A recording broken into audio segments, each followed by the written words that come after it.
Even with a deal to end the federal government shutdown now in sight, air travel is still being severely disrupted. Today, the FAA increased flight cuts to 6% at 40 airports across the U.S., including San Diego International, where at least 63 flights were canceled today and nearly 300 flights were delayed.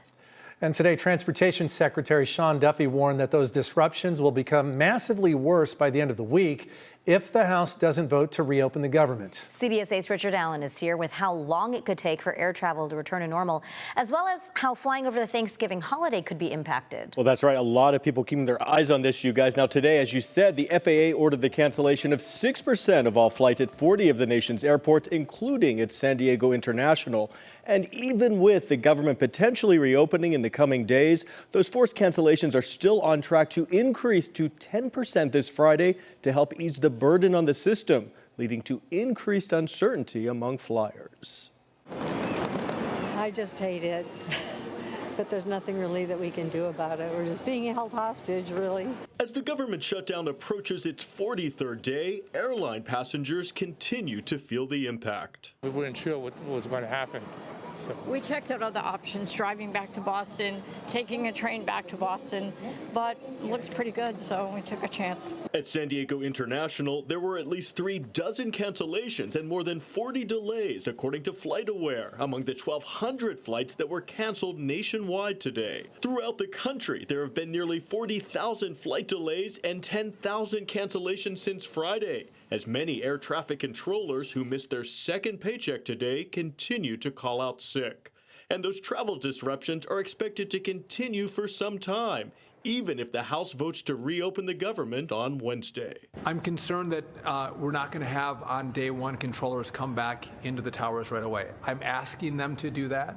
President Trump has asked them to do that. It is their jobs and they will be paid. Transportation Secretary Sean Duffy warned that if the shutdown does not end in a couple days, the flight disruptions we've seen so far will be, quote, tiddlywinks compared to what's to come. You're going to see this Friday, Saturday, and Sunday. The big disruption thus far, massively more disruption as we come into the weekend if the government doesn't open. It is going to radically slow down. And as for the potential impact on Thanksgiving travel, which gets underway in just a couple weeks. It depends on, are we going to have air traffic controllers come into work?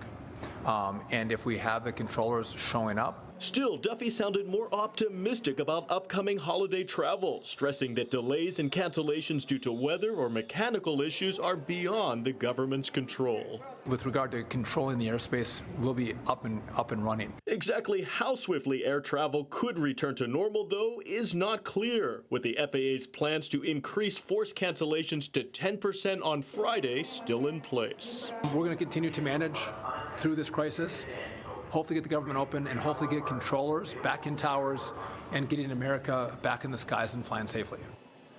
And as for when those flight restrictions may be alleviated, Duffy says that decision will be based on safety data, meaning these restrictions will remain in place at least for the time being as we get a better sense of how many air traffic controllers actually return to the job. Richard, you mentioned those air traffic controllers missed their second paycheck today. Any word on when they could start seeing back pay in their bank accounts? Well, if the government does reopen, Duffy is saying that they will get 70% of that back pay within 48 hours of the government reopening, with the remainder flowing into their bank accounts with about a week later. But that's a far better scenario than what happened during the first shutdown back in 2019, where air traffic controllers had to wait about 2.5 months to get their back pay. So still really stressful. Some people are already accruing late fees in their bills, things like that. The damage being done is significant. All right, Richard Allen reporting live for us. Thanks, Richard. Thank you.